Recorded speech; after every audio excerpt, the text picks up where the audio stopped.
Welcome to learners team. இந்த video பதில் என்ன பார்க்க போகிறோம்னா heat and mass transfer topic பற்றி பார்க்க போகிறோம். ஹெச்எம்டி இது வந்து மெக்கானிக்கல் இன்ஜினியரிங்கில் உள்ள ஒரு டாபிக் தான். டிஆர்பி பாலிடெக்னிக் லெக்சர் எக்ஸாமில் அல்லது டிஎன்இபி இந்த ரெண்டு இதுலேயுமே இதிலேருந்து நீங்கள் வந்து கொஸ்டின் எக்ஸ்பெக்ட் பண்ணலாம். நான் கேட் ஐஇஎஸ் அந்த மாதிரி எக்ஸாம்ஸில் இது வந்து ஒரு முக்கியமான டாப்பிக்காக இருக்குது. லாஸ்ட் இயர் நீங்கள் டிஆர்பி அட்டன் பண்ணவங்களுக்கு தெரிஞ்சிருக்கும். 2 மார்க் கொஸ்டின்லேயும் சரி 1 மார்க் கொஸ்டின்ஸ்லேயும் சரி ஹெச்எம்டியிலேருந்து மொத்தமாக ஒரு 4-5 கொஸ்டின்ஸ்ட்டு வந்துருந்தது. 2 மார்க் கொஸ்டின்லேயே 2 கொஸ்டின்ட்டு இருந்தது. கிட்டத்தட்ட ஒரு 4 மார்க்குக்கு நீங்கள் ஹெச்எம்டியிலேருந்து எக்ஸ்பெக்ட் பண்ணியிருக்கலாம் இப்போ லாஸ்ட் டைம் அட்டன் பண்ணவங்க. இனி வரக்கூடிய இந்த தேர்வுலேயும் ஹெச்எம்டி வந்து ஒரு முக்கியமான டாப்பிக்காக இருக்குது. அதுலேருந்து கொஸ்டின்ஸ் கண்டிப்பாக நீங்கள் எக்ஸ்பெக்ட் பண்ணலாம். சரி வாங்க இன்ட்ரோடக்ஷனுக்குள்ளே போகலாம். முதல்ல ஹெச்எம்டினா என்ன அப்படின்னு பார்த்தீங்கன்னா ஹீட் அண்ட் மாஸ் ட்ரான்ஸ்ஃபர். இதில் உங்களுக்கு சிலபஸில் வந்து இருக்கக்கூடியது வந்து என்னென்னா ஹீட் ட்ரான்ஸ்ஃபரை மட்டும்தான் கேட்டிருக்கிறாங்க. மாஸ் ட்ரான்ஸ்ஃபர் வந்து என்ன பண்ணல கேட்கல. அதனால் நீங்கள் வந்து என்ன பண்ண வேண்டாம், மாஸ் ட்ரான்ஸ்ஃபரை படிக்க வேண்டாம், ஒன்லி ஹீட் ட்ரான்ஸ்ஃபரை மட்டும் படித்தா போதும். அது என்ன ஹீட் ட்ரான்ஸ்ஃபர் டெஃபினிஷனை தெரிஞ்சுக்கோங்க. ஃபஸ்ட்டு ஹீட் ட்ரான்ஸ்ஃபர்ன்றது ஒன்றும் இல்லை. ஹீட் வந்து என்ன பண்ணும், ஒரு 2 ஆப்ஜெக்ட் எடுத்துக்கோங்க. ஒரு 2 பொருள் இருக்குது, ஏன்னு ஒரு பொருள் இருக்குது, பின்னு ஒரு பொருள் இருக்குது. சரிங்களா, இது வந்து ஹீட் அதிகமாக இருக்குது, ஒரு 150 டிகிரி செல்சியஸ் டெம்பரேச்சரில் இருக்குது. இது வந்து ஒரு 100 டிகிரி செல்சியஸில் இருக்குதுன்னு வச்சுக்கோங்க பீன்ற ஆப்ஜெக்ட். இது வந்து டெம்பரேச்சர் அதிகம் இருக்குது, இது டெம்பரேச்சர் கம்மியாக இருக்குது. அதாவது அப்போ இங்கே வந்து எனர்ஜி அதிகமாக இருக்கும், ஹீட்டோட எனர்ஜி. இது ஹீட்டோட எனர்ஜி கம்மியாக இருக்கும். அப்போ என்ன ஆகும்னா இந்த பாடியிலேருந்து ஹீட்டானது என்ன பண்ணும், இந்த பாடிக்கு கடத்தப்படும். சரிங்களா, இதுதான் வந்து ஹீட் ட்ரான்ஸ்ஃபர். அதாவது ஒரு பாடியிலேருந்து டெம்பரேச்சர் அதிகமாக இருக்கக்கூடிய ரீஜன்லேருந்து டெம்பரேச்சர் ஹீட்டு கம்மியாக இருக்கக்கூடிய ரீஜனுக்கு ஹீட்டு கடத்தப்படுறதுக்கு பேர் தான் ஹீட் ட்ரான்ஸ்ஃபர். இது எதை பேஸ் பண்ணி நடக்குன்னா செகண்ட் லா ஆஃப் தெர்மோடைனமிக்ஸ்.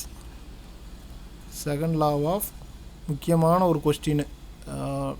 நீங்கள் கேட்டு பழைய ஐஇஎஸ் எக்ஸாம் கொஸ்டின்ஸ்லாம் எடுத்து பார்த்தீங்கன்னா முக்கியமான ஒரு கொஸ்டின்ஸு. ஹீட் ட்ரான்ஸ்ஃபர் வந்து பேஸ்ட் ஆன் விச் லா அப்படின்ற மாதிரி கேட்டிருப்பாங்க. ஹீட் ட்ரான்ஸ்ஃபருங்கிறது வந்து எதை பேஸ் பண்ணி நடக்குன்னா தெர்மோடைனமிக்ஸோட செகண்ட் லாவை பேஸ் பண்ணி நடக்கு. சரி, இந்த தெர்மோடைனமிக்ஸோட செகண்ட் லா பார்த்திங்கன்னா 2 லா வரும். ஒன்று வந்து கிளாசியஸ் ஸ்டேட்மெண்ட்டு, இன்னொன்று வந்து கெல்வின் பிளாங்க் ஸ்டேட்மெண்ட்டு. சரியா, ஒரு 2 ஸ்டேட்மெண்ட் இருக்குது. இதில் 2 ஸ்டேட்மெண்ட்டில் எந்த ஸ்டேட்மெண்ட்டை பேஸ் பண்ணி இந்த ஹீட் ட்ரான்ஸ்ஃபர் நடக்கு அப்படின்ற ஒரு கேள்வி வரும்ல. அப்போ அதுக்கும் நீங்கள் அது தெரிஞ்சிருக்கணும். ஹீட் ட்ரான்ஸ்ஃபருங்கிறது வந்து கெல்வின் பிளாங்க் ஸ்டேட்மெண்ட்டை வந்து என்ன பண்ணல பேஸ் பண்ணி நடக்கலை, கிளாசியஸ் ஸ்டேட்மெண்ட்டை பேஸ் பண்ணி தான் என்ன நடக்குது, ஹீட் ட்ரான்ஸ்ஃபர் ஆனது நடக்குது. கிளாசியஸ் ஸ்டேட்மெண்ட்னா என்ன அப்படின்றது தெரிஞ்சால் தான் உங்களுக்கு கொஞ்சம் ஈஸியாக இருக்கும். கிளாசியஸ் ஸ்டேட்மெண்ட்றது ஒன்றும் இல்லை, மேலே பார்த்த மாதிரி தான். எந்த ஒரு எக்ஸ்டர்னல் ஃபோர்ஸும் இல்லாமல் ஹீட் ஆனது டெம்பரேச்சர் அதிகம் இருக்கக்கூடிய பாடியிலேருந்து டெம்பரேச்சர் குறைவாக இருக்கக்கூடிய பாடிக்கு ஆட்டோமேட்டிக்காகவே என்ன பண்ணும், ஹீட்டானது ட்ரான்ஸ்ஃபர் ஆகிட்டே இருக்கும். எந்த ஒரு எக்ஸ்டர்னல் ஃபோர்ஸுமே அங்கே தேவைப்படாது. சரிங்களா, அப்போது வித்தவுட் எக்ஸ்டர்னல் ஃபோர்ஸ் வந்து நம்ம என்ன பண்ணலாம், ஹீட் ட்ரான்ஸ்ஃபர் அச்சீவ் பண்ணலாம் அப்படின்றது தான் வந்து என்னென்னா கிளாசியஸ் ஸ்டேட்மெண்ட் சொல்லுது. அதை பேஸ் பண்ணி தான் ஹீட் ட்ரான்ஸ்ஃபர் ஆனது என்ன நடக்குது, ஹீட் ட்ரான்ஸ்ஃபர் ஆனது நடக்குது. ஸோ இது வந்து ஒரு முக்கியமான கொஸ்டின். அப்போது ஹீட் ட்ரான்ஸ்ஃபர் எதை பேஸ் பண்ணி நடக்கு, second law of thermodynamics. Second law of தெர்மோடைனமிக்ஸில் எதை பேஸ் பண்ணி நடக்குன்னா கிளாசியஸ் ஸ்டேட்மெண்ட்டை பேஸ் பண்ணி நடக்கு. சரியா, இந்த செகண்ட் லா ஆஃப் தெர்மோடைனமிக்ஸில் வந்து இன்னொரு இது ஒன்று சொல்லுவாங்க. என்ன ஒரு முக்கியமான பாயிண்ட்னு பார்த்துக்கோங்க. இதெல்லாம் எக்ஸாம் பாயிண்ட் ஆஃப் வியூவில் நடத்துகிறோம். இந்த நாங்கள் சொல்கிற இந்த இண்டிவிஜுவல் பாயிண்ட்ஸை நோட் பண்ணிக்கோங்க, எக்ஸாமில் கேட்குறதுக்கான வாய்ப்புகள் அதிகம் இருக்குது. செகண்ட் லா ஆஃப் தெர்மோடைனமிக்ஸில் வந்து ஹீட்டு ஒர்க், சரிங்களா, அல்லது எனர்ஜின்னு வச்சுக்கோங்க. ஹீட்டை வந்து என்ன பண்ணியிருப்பாங்கன்னா லோ கிரேட் எனர்ஜியாக தான் கன்சிடர் பண்ணியிருப்பாங்க. எனர்ஜியை வந்து என்ன பண்ணியிருப்பாங்கன்னா ஒர்க்கை வந்து ஹை கிரேட் எனர்ஜியாக டிசைட் பண்ணியிருப்பாங்க.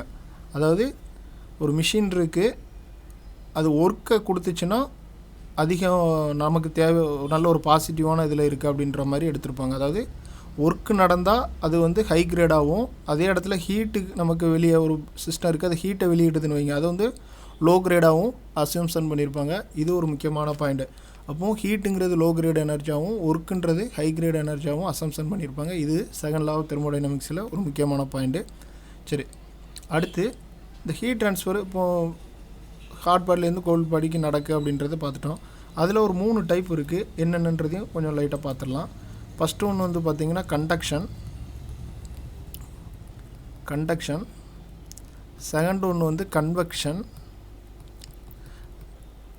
தேர்ட் ஒன்று வந்து ரேடியேஷன்.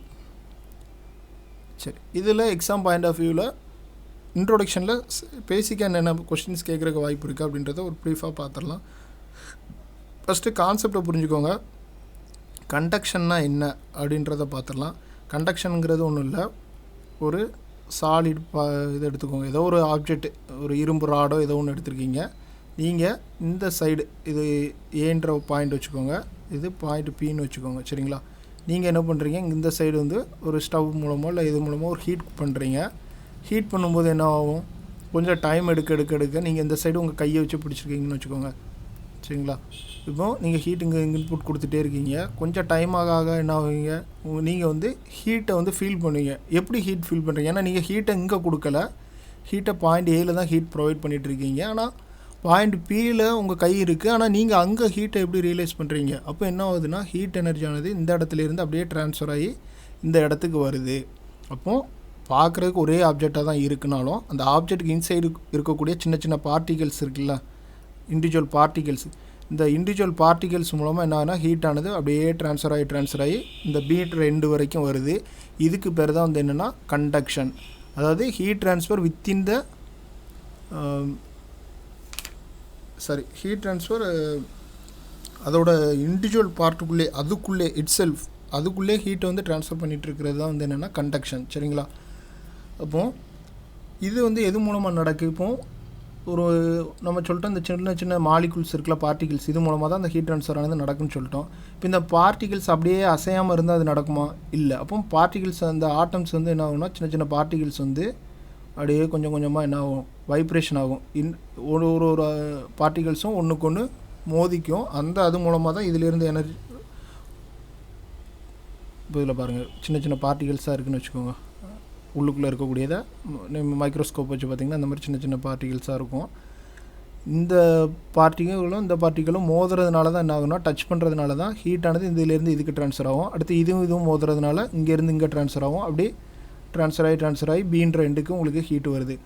அப்போது கண்டக்ஷன் எதை பேஸ் பண்ணி நடக்கு, மாலிகுலர் கொலிஷனை பேஸ் பண்ணி நடக்கு.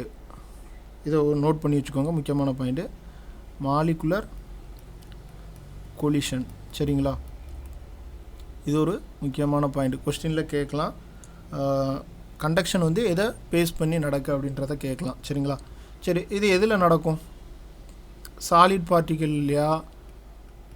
அடுத்த கொஸ்டின் கேட்பாங்க, கண்டக்ஷன் வந்து சாலிடில் நடக்குமா, லிக்யூடில் நடக்குமா, அல்லது ஏர் எதில் நடக்குமா அப்படின்றது ஒரு கொஸ்டின் கேட்குறாங்கன்னு வைங்க. நீங்கள் என்ன பண்ணுவீங்க, மூணுலேயும் வந்து என்ன நடக்கும், கண்டக்ஷன் நடக்கும். ஆனால் நடக்கக்கூடிய கண்டக்ஷனோட வேகம் அது வந்து மூணு பார்ட்டிகளும் வேறு வேறு வேகத்தில் வேறு ஒரு ரேஷியோவில் நடக்கும். அதையும் என்னென்னு பார்த்துடலாம். அதாவது கண்டக்ஷனுங்கிறது வந்து என்னென்னா, ஆப்ஜெக்டோட டென்சிட்டியை பேஸ் பண்ணி நடக்கக்கூடிய ஒரு விஷயம். டென்சிட்டி அதிகம் இருந்ததுன்னா அந்த இடத்துல கண்டக்ஷன் வந்து என்ன இருக்கும், அதிகமாக இருக்கும். முக்கியமான பாயிண்ட்டு நோட் பண்ணிக்கோங்க. நான் சொல்கிற இந்த பாயிண்ட் எல்லாமே முக்கியமான பாயிண்ட்ஸ் தான், நோட் பண்ணிக்கோங்க. கண்டக்ஷனுங்கிறது எதை பேஸ் பண்ணி நடக்குன்னா, மாலிகுலர் கொலிஷனால் அந்த கண்டக்ஷன் நடக்கு. அது சாலியில் நடக்குமா, லிக்யூடில் நடக்குமா, ஏரில் நடக்குமானா மூணு ஆப்ஜெக்ட்லையுமே அது நடக்கும். அப்புறம் டென்சிட்டி அதிகம் இருக்கக்கூடிய ஆப்ஜெக்டில் கண்டக்ஷன் வந்து வேகத்தில் நடக்கும், அதிகமாக கண்டக்ஷன் நடக்கும். அப்போது சாலிடுக்கு டென்சிட்டி அதிகமாக, எதுக்கு டென்சிட்டி அதிகம், சாலிடோட டென்சிட்டி கிரேட்டர் தென் லிக்யூடோட டென்சிட்டி ஏரை விட அதிகமாக இருக்கும். அப்போ எதில் கண்டக்ஷன் அதிகமாக இருக்கும், சாலிடில் அதிகமாக இருக்கும். அதுக்கப்புறம் தான் லிக்யூடு, ஏரில் வந்து இருக்கிறதுலே கம்மியான கண்டக்ஷன் நடக்கும். அப்போது கண்டக்ஷன் எந்த ஆப்ஜெக்டில் அதிகமாக நடக்கும்னா, சாலிடில் அதிகமாகும், லிக்யூடில் சாலிடோட கம்மியாக நடக்கும், ஏரில் லிக்விடை விட ரொம்ப ரொம்ப கம்மியாக நடக்கும். இப்போ ஒரு கொஸ்டின் கொடுத்து கேட்டிருக்கிறாங்க, நைட்ரஜன் இது ஏதோ ஒரு இது சாலிட் லிக்விட் ஏர் கேசியஸ் ஸ்டேட்டில் இருக்கக்கூடிய மூணு ஆப்ஜெக்டை கொடுத்து எதில் கண்டக்ஷன் அதிகம் நடக்கும்னு கேட்டால் நீங்கள் என்ன பண்ணிக்கலாம், சாலிடை டிக் பண்ணிக்கலாம். இதெல்லாம் கொஸ்டின் கேட்கக்கூடிய ஏரியா, முக்கியமான பாயிண்ட்ஸ் நோட் பண்ணிக்கோங்க. அடுத்து கன்வெக்ஷன். கொஞ்சம் ஒரே ஒரு செகண்டு.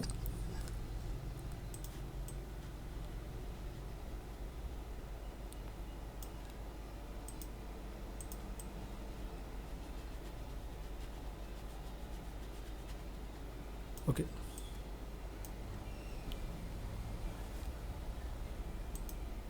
சரி, கன்வெக்ஷன்னா என்னென்னு பார்த்துடலாம். கன்வெக்ஷன் இதே மாதிரி தான், ஒரு இரும்பு ராடை ஏதோ ஒன்று எடுத்துருக்கீங்க, ஹீட் பண்ணுறீங்க. நீங்கள் ஹீட் பண்ணும்போது கொஞ்சம் இந்த சைடில் இங்கெல்லாம் சுற்றி இருக்கக்கூடிய ஏர் வந்து என்ன ஆகும்னா ஹீட் ஆகும். அது எப்படி ஹீட் ஆகுது? உள்ளுக்குள்ளே சரி மாலிகுலர் கொலிஷனால் ஹீட்டு ட்ரான்ஸ்ஃபர் ஆகுது. அப்போ இது சுற்றி இருக்கக்கூடிய இந்த ஏர் இதெல்லாம் வந்து எப்படி இதாகுது அப்படின்னு பார்த்தீங்கன்னா, இங்கே இருந்து ஹீட் ஆனது என்ன பண்ணப்படும், இந்த ஆப்ஜெக்டோட top most surface, outer surface எல்லா பக்கமும் கீழே மேலே சரி எல்லா சைடும் அவுட்டர் சர்ஃபேஸ்லேருந்து என்ன ஆகுனா ஹீட் ஆனது பக்கத்தில் இருக்கக்கூடிய ஃப்ளூயிடுக்கு வந்து ட்ரான்ஸ்ஃபர் ஆகிட்டுருக்கும். அதுக்கு பேர் தான் வந்து என்னென்னா கன்வெக்ஷன். சாலிடு டு ஃப்ளூயிடு, சாலிடுக்கும் ஃப்ளூயிடுக்கும் இடையில் நடக்கக்கூடிய ஹீட் ட்ரான்ஸ்ஃபருக்கு பேர் தான் வந்து என்னென்னா கன்வெக்ஷன். சரியா? அப்போ இது உங்களுக்கு தெளிவாக புரிஞ்சிருக்கும். அப்புறம் இது எது மூலமாக நடக்குன்னா மாலிகுலர் மொமெண்டம். இது மேலே பார்த்தது வந்து மாலிகுலர் கொலிஷன், இது வந்து மாலிகுலர் மொமெண்டம். ஏன்னா இது ஏர் பார்ட்டிகல்ஸ் வந்து என்ன ஆகுனா ஹீட் ஆக அப்படியே ஸ்பீடாக மூவ் ஆக ஆரம்பிச்சிடும். இந்த ஸ்பீடு மாலிகுலர் மொமெண்டம் இருக்கிறதுனால ஹீட் கன்வெக்ஷன் வந்து நடக்குது. சரி, அடுத்து ரேடியேஷன். ரேடியேஷன் வந்து எலக்ட்ரோ மேக்னெட்டிக் வேவு. முக்கியமான இந்த 2 பாயிண்ட் தான், இதை நோட் பண்ணிக்கோங்க. எலக்ட்ரோ மேக்னெட்டிக் வேவு. இதுக்கு வந்து ட்ரான்ஸ்ஃபர் பண்ணுறதுக்கு மீடியம் தேவையில்லை. No medium require to heat transfer. சரியா? எந்த ஒரு மீடியமும் தேவையில்லை. வித்தவுட் மீடியமில் வந்து என்ன பண்ணால் ஹீட் ட்ரான்ஸ்ஃபர் நடக்கும். அதுதான் வந்து என்னென்னா ரேடியேஷன். எந்த ஒரு மீடியமும் தேவையில்லை. அப்போ கன்வெக்ஷன் கண்டக்ஷன் நடக்கிறதுக்கு மீடியம் வந்து தேவைப்படுது. சாலிடாவோ அல்லது லிக்விடாவோ ஏராவோ என்ன பண்ணுது, ஒரு மீடியம் தேவைப்படுது. ஆனால் ரேடியேஷனுக்கு வந்து எந்த ஒரு மீடியமும் தேவையில்லை. வித்தவுட் மீடியமாக அங்கே ஹீட் ட்ரான்ஸ்ஃபர் நடக்குது. சரி, இது அதுக்கப்புறம் முக்கியமான இன்னொரு பாயிண்ட் பார்த்திங்கன்னா, இந்த கண்டக்ஷன் கன்வெக்ஷன் ரேடியேஷன் இந்த மூணும் நடக்கக்கூடிய கன்வெக்ஷன் ரேடியேஷன் இந்த மூணு எதுலலாம் நடக்கும்னு பார்த்திங்கன்னா, பாய்லரில் வந்து கண்டக்ஷன் கன்வெக்ஷன் ரேடியேஷன் இந்த மூணுமே நடந்துகிட்ருக்கோம். அதே மாதிரி வெஹிக்கிளில் உள்ள ரேடியேட்டர் இங்கேயும் இந்த 3 ப்ராசஸும் கண்டினியூஸாக நடக்கக்கூடிய ஒரு எக்ஸாம்பிள் வந்து பாய்லர் அண்ட் ரேடியேட்டரு. முக்கியமான பாயிண்ட்டு எக்ஸாம்பிளில் கேட்குறதுக்கு சான்சஸ் இருக்குது. 1 மார்க் கொஸ்டினில் நோட் பண்ணிக்கோங்க. அடுத்து ஃபோரியர்ஸ் லா அப்படின்ற ஒரு லா இருக்குது. Just a minute.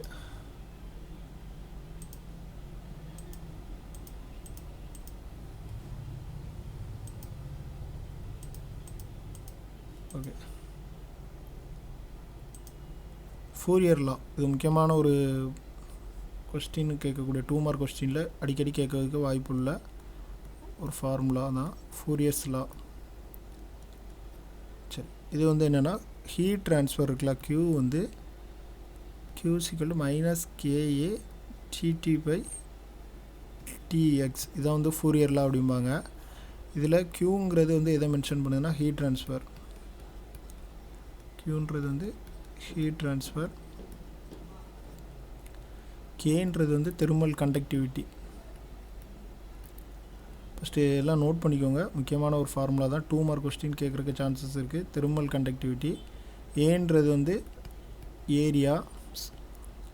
அடுத்து TT/TX அப்படிங்கிறது வந்து டெம்பரேச்சர் கிரேடியன்ட் அப்படிம்பாங்க. Temperature gradient. இதில் TTன்றது வந்து டெம்பரேச்சரை மென்ஷன் பண்ணோம். TXங்கிறது திக்னஸ். சரி, திக்னஸை மென்ஷன் பண்ணோம். அப்போது Qன்றது வந்து எது கண்டுபிடிக்குன்னா ஹீட் ட்ரான்ஸ்ஃபரை ஜஸ்ட் பண்ணிட்டு ஓகே, Qன்றது வந்து எதை சொல்லுன்னா ஹீட் ட்ரான்ஸ்ஃபரை மென்ஷன் பண்ணுது. கேன்றது வந்து தெர்மல் கண்டக்டிவிட்டியை மென்ஷன் பண்ணுது. ஏன்றது ஏரியாவை குறிக்குது. TT/TX thermal கேரியன்ட். இப்போது இதுக்கெல்லாம் ஒரு யூனிட் இருக்கும்ல, அது என்னன்றதை பார்த்துடலாம். இப்போ தெர்மல் கண்டக்டிவிட்டியோட யூனிட் வந்து பார்த்திங்கன்னா வாட்/மீட்டர்/கெல்வின். சரிங்களா? சில சம்மில் வாட்/சென்டிமீட்டர்/கெல்வின் அந்த மாதிரி கொடுத்துருந்தாலும் மற்ற யூனிட் எல்லாம் சென்டிமீட்டரில் தான் நீங்கள் அதை அப்படியே அப்ளை பண்ணிக்கலாம். யூனிட் கன்வர்ஷன் போகணுன்னு தேவையில்லை. ஆனால் ஸ்டாண்டர்ட் யூனிட் பார்த்திங்கன்னா வாட்ஸ்/மீட்டர்/கெல்வின். ஏரியாவுக்கு வந்து மீட்டர் ஸ்கொயரு. டெம்பரேச்சருக்கு வந்து நம்ம தெரியும் கெல்வின்னு. இதுக்கு திக்னஸ்க்கு வந்து மீட்டரு. அப்போது ஹீட் ட்ரான்ஸ்ஃபருங்கிறது வந்து என்னது, ஹீட்டுங்கிறது ஒன் ஃபார்ம் ஆஃப் எனர்ஜி. ஹீட்டுங்கிறது ஒன் ஃபார்ம் ஆஃப் எனர்ஜி தான். இப்போ எனர்ஜியோட யூனிட் வந்து என்னது, வாட். சரிங்களா? அப்போது ஹீட் ட்ரான்ஸ்ஃபரோட யூனிட் வந்து வாட். சரிங்களா? இதில் ஹீட் ஃப்ளக்ஸ்ன்னு சொல்லி சில நேரம் கேட்டிருப்பாங்க. ஹீட் ஃப்ளக்ஸ் அது என்னது? Heat flux. நம்ம ஹீட் ட்ரான்ஸ்ஃபர்னால் க்யூன்னு தெரியும். அது என்ன ஹீட் ஃப்ளக்ஸு? ஹீட் ஃப்ளக்ஸ்னால் ஒன்றும் இல்லை, heat transfer Q divided by A, அதுதான் வந்து என்னென்னா ஹீட் ஃப்ளக்ஸு. அப்போ அதுக்கு ஃபார்முலா என்ன ஆகும்னா, இந்த ஏ இங்கே இருக்குல்ல, அந்த ஏயை இந்த சைடு கொண்டு வந்துடுறீங்க. அப்போ மீதி இருக்கக்கூடிய formula K DT by DX, இதுதான் ஹீட் ஃப்ளக்ஸ். சரி, இப்போ இதில் வந்து ஒரு எக்ஸாம்பிள் பார்ப்போம்.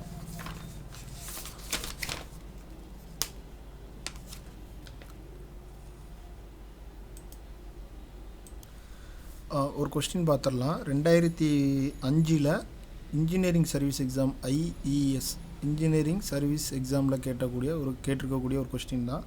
சரி, கொஸ்டினில் என்ன கொடுத்துருக்காங்கன்னா, heat is conduct through 10 centimetre thick wall. Thickness வந்து என்ன கொடுத்துருக்காங்கன்னா 10 சென்டிமீட்டர் அப்படின்னு கொடுத்துட்டாங்க. திக்னஸ் எக்ஸ்ன்னு வச்சுக்கோங்க. 10 சென்டிமீட்டர், இதை நீங்கள் மீட்டருக்கு மாற்றினீங்கன்னா 0.1 மீட்டர். அடுத்து த ரேட் ஆஃப்